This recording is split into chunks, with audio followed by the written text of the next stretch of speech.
नमस्कार दोस्तों।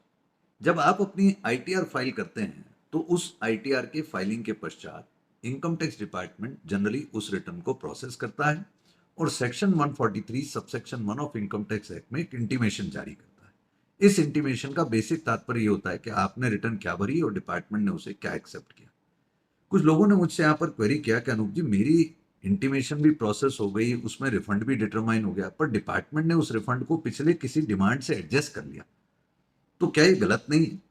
Income tax act की धारा 245 दोस्तों ये पावर देती है इनकम टैक्स डिपार्टमेंट को कि यदि आपका किसी ईयर में रिफंड ड्यू है और दूसरे ईयर में आपकी डिमांड खड़ी है तो वो उन दोनों को आपस में एडजस्ट कर ले। इस सेक्शन की वजह से ही इनकम टैक्स डिपार्टमेंट इंटीमेशन में रिफंड तो मानता है, पर फाइनली उस रिफंड को एडजस्ट कर देता है।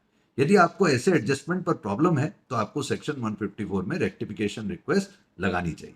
सो I hope this will be useful. Thank you. जय हिंद। नमस्कार दोस्तों।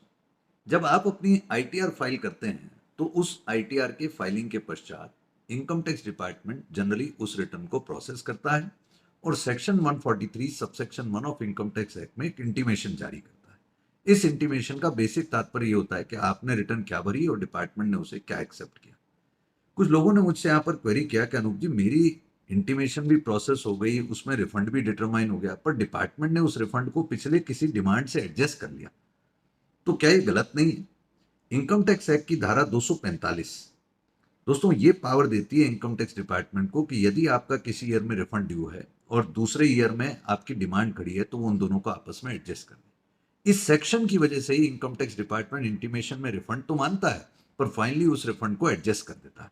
यदि आपको ऐसे एडजस्टमेंट पर प्रॉब्लम है तो आपको सेक्शन 154 में रेक्टिफिकेशन रिक्वेस्ट लगानी चाहिए। So I hope this will be useful. Thank you. जय हिंद।